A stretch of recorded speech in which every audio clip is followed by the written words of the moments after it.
Assalamualaikum warahmatullahi wabarakatuh. Perkenalkan, nama saya Wani Zulwi, mahasiswa jurusan Ilmu Ekonomi 619060145, Fakultas Ekonomi Universitas Negeri Padang.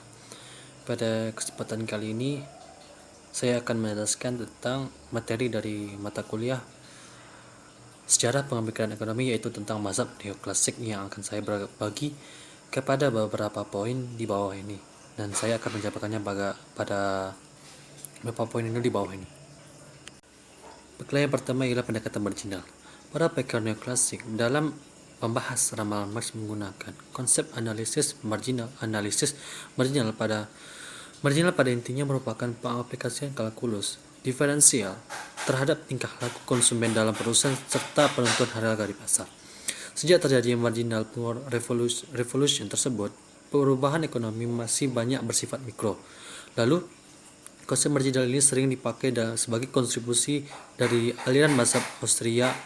Akan tetapi, jika ditelusuri ke belakang, ternyata teori ini telah cukup lama berkembang oleh pengarang terdahulu atau pengikut tersebut.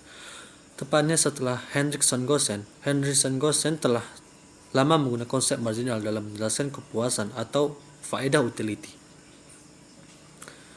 Dari pengabsian jenis barang, menurut Gossen, faedah tambahan dari pengkonsumsian satu barang akan semakin rumit jika barang yang sama dikonsumsi semakin banyak. Pernyataan ini kemudian lebih dikenal dengan hukum Gossen pertama. Dalam hukum Gossen kedua, ia menjelaskan bahwa sumber daya dan dana yang tersedia selalu terbatas secara relatif untuk memenuhi berbagai kebutuhan yang relatif tak terbatas. Lalu, dengan adanya kendala ini, kepuasan maksimum yang bisa diperoleh sesuai dengan keterbatasan sumber daya dari dana tersebut terjadi pada saat faedah marginal sama untuk setiap barang yang dikonsumsi terhadap tersebut. Lalu, namun dengan syarat semua sumber daya dan terpakai sehabis seluruhnya. Lalu ialah adanya mazhab di Austria. Para pendukung dan pemakai konsep marginal kebanyakan berasal dari Universitas Wiener, Austria. Pandangan mereka mempunyai ciri-ciri tersendiri, yaitu penerapan kalkulus dalam pengembangan teori-teori mereka. Tiga tokoh utama mereka antara lain ialah Karl Menger, Friedrich von Weres, dan Eugen von Bauwers. Karl Menger menjabat sebagai profesor ekonomi dari Universitas Unima pada tahun 1873 sampai 1903. Karya utamanya ialah Gesetz der Volkswirtschaft 1871.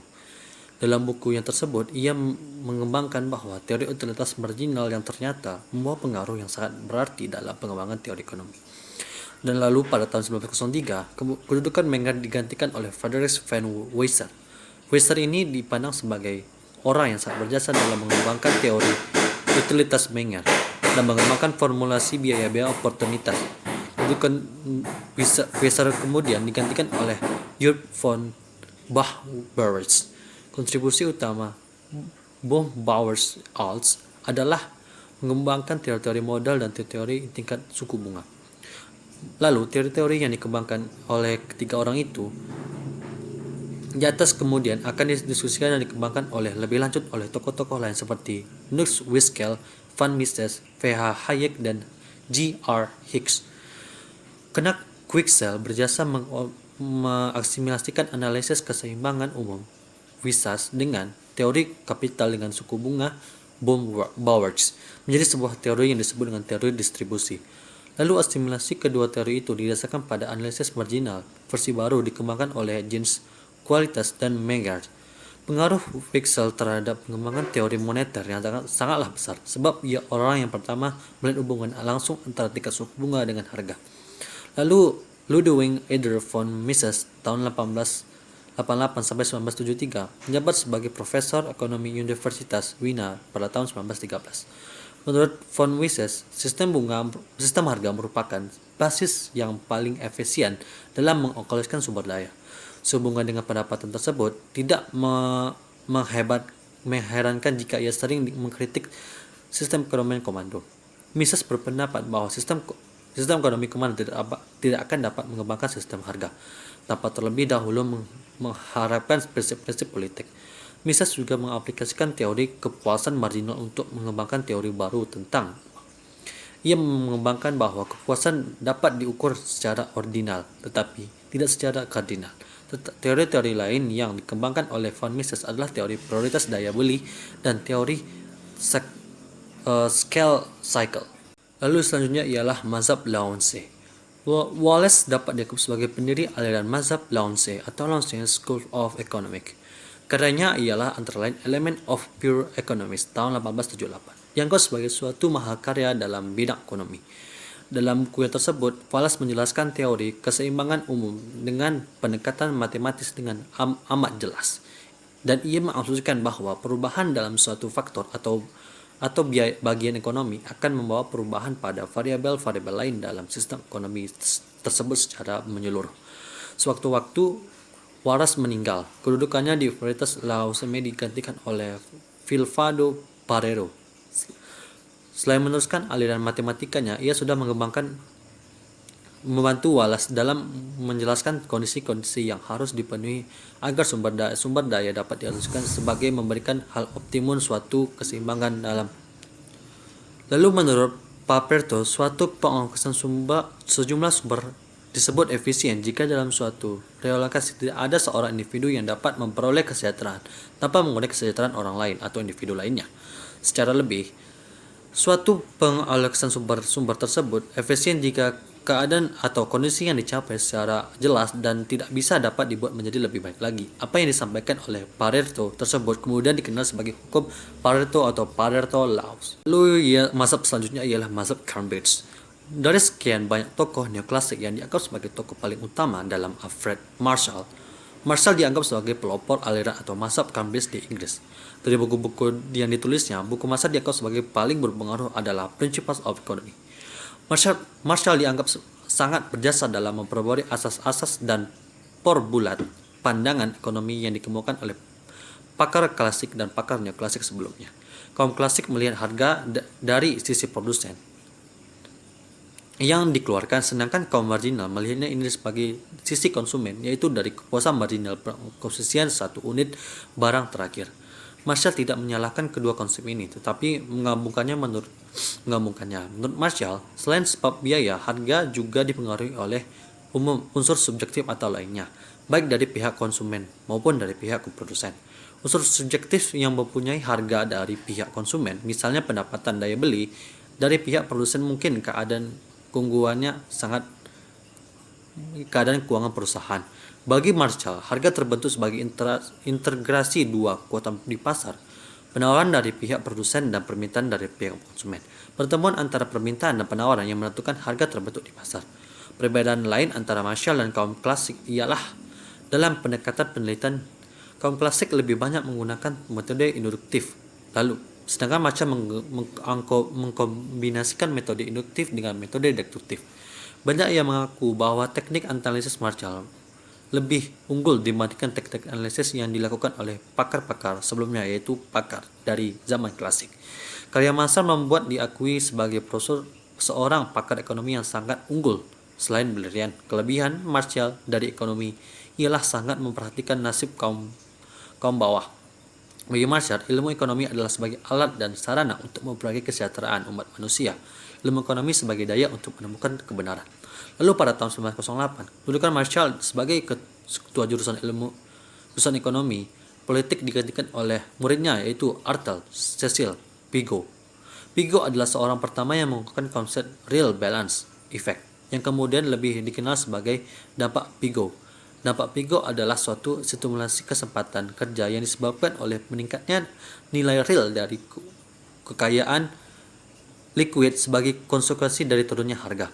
Pandangan ini merupakan salah satu dasar merupakan kaum klasik dan neoklasik percaya bahwa keseimbangan kesempatan kerja penuh dapat dicapai sebagai hasil penurunan dalam tingkat upah.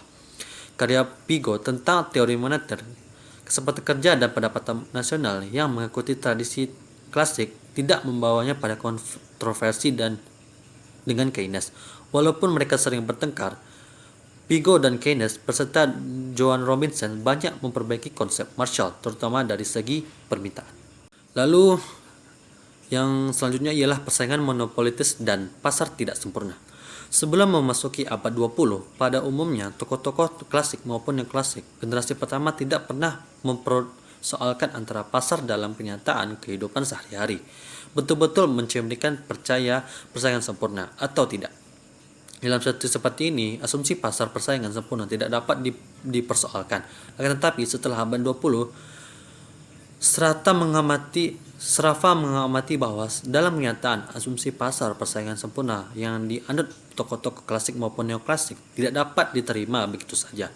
Saat ini perusahaan-perusahaan besar sudah banyak. Setiap perusahaan pun mengetahui bahwa kalau seandainya mereka mengubah keputusan output atau pengawaran harga dapat berubah. Atas dasar pemikiran Srafa, Chamberlain, profesor ekonomi dari Harvard, memusatkan perhatian pada dasar monopolitik dan dalam bukunya Theory of Monopolistic Competition tahun 1933. Dalam bukunya, Chamberlain antara lain menyatakan bahwa asumsi yang digunakan dalam model pasar persaingan sempurna, terutama semua produk homogen, tidak realistis untuk membedakan produknya dari produk yang dihasilkan perusahaan lain. Perusahaan dapat melakukan diferensiasi produk. Pembedaan produk dapat dilakukan suatu perusahaan tentu dengan menggunakan suasana promosi atau iklan dengan gencar. Dalam situasi seperti ini, perusahaan dapat bertindak sebagai penentu harga.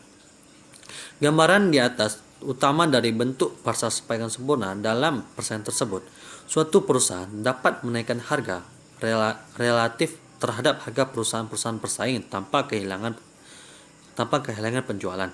Analisis yang agak mirip dengan pandangan Chamberlain dilakukan oleh John Robertson dari Cambridge atau Inggris. Perbedaannya, kaum Chamberlain lebih tertuju pada pasar persaingan monopolistik. John Robinson lebih fokus pada pembahasan pasar persaingan tidak sempurna. Menurut Robinson, dalam pasar persaingan tidak sempurna, tiap perusahaan memegang posisi monopoli. Kenyataannya bahwa persaingan dunia nyata pasar tidak sempurna membawa implikasi yang cukup serius terhadap kebijakan masyarakat. Semakin jauh pasar dari kondisi persaingan sempurna, semakin sering terjadi pemerataan terhadap golongan tertentu, terutama dari pihak pengusaha terhadap kaum pekerja. Pendapat Robinson ini mengingatkan orang pada teori eksploitasi buruh Marx. John Robinson sering dianggap sebagai wanita pembela kaum buruh dan penundaan pengusaha kuat yang punya monopoli power. Lalu bahasan kita yang terakhir ialah Gamers teori dan informasi aritmetik. Untuk menjelaskan perilaku ekonomi dalam suatu pasar yang hanya diisi oleh segelintir perilaku ekonomi dikembangkan oleh konsep Gainer teori. Gamers teori bukan konsep baru atau landasan dasar konsep 67 yang sudah ditetapkan oleh Cameron tahun 1838. Dan pattern tahun 1883, mereka mengembangkan model aksi-reaksi dalam pasar monopoli. Maksud saya duopoli.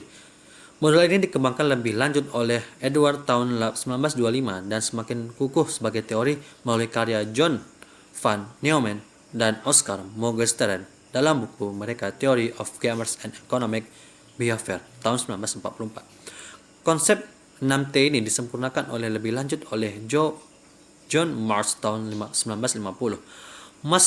Marsh mengembangkan konsep 6T untuk menganalisa suatu kepentingan pelaku ekonomi yang tidak berlawanan. Dari sini muncullah istilah keseimbangan Nash equilibrium, yaitu situasi para pemain tidak tertarik lagi mengubah tindakan karena harapan atau ekspektasi setiap pemain tentang dan terhadap pemain ini ternyata benar.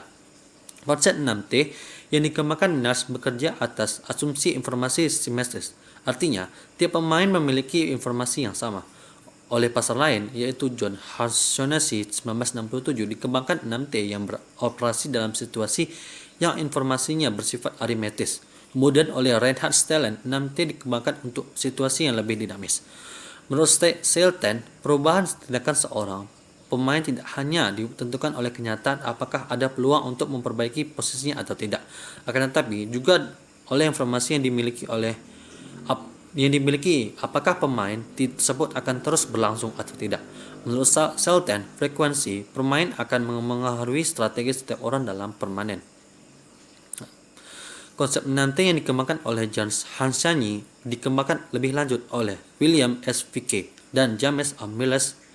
Dengan menggunakan konsep informasi aritmetis ini, Mereka dapat menyusun agenda bagaimana milenial memenuhi tanggung jawab sosial pada abad ke-21 melalui inventif dan kebijaksanaan pajak global. Konsep ini dikembangkan lebih lanjut oleh George Arcraft, Joseph Liggins, dan Michael Spence.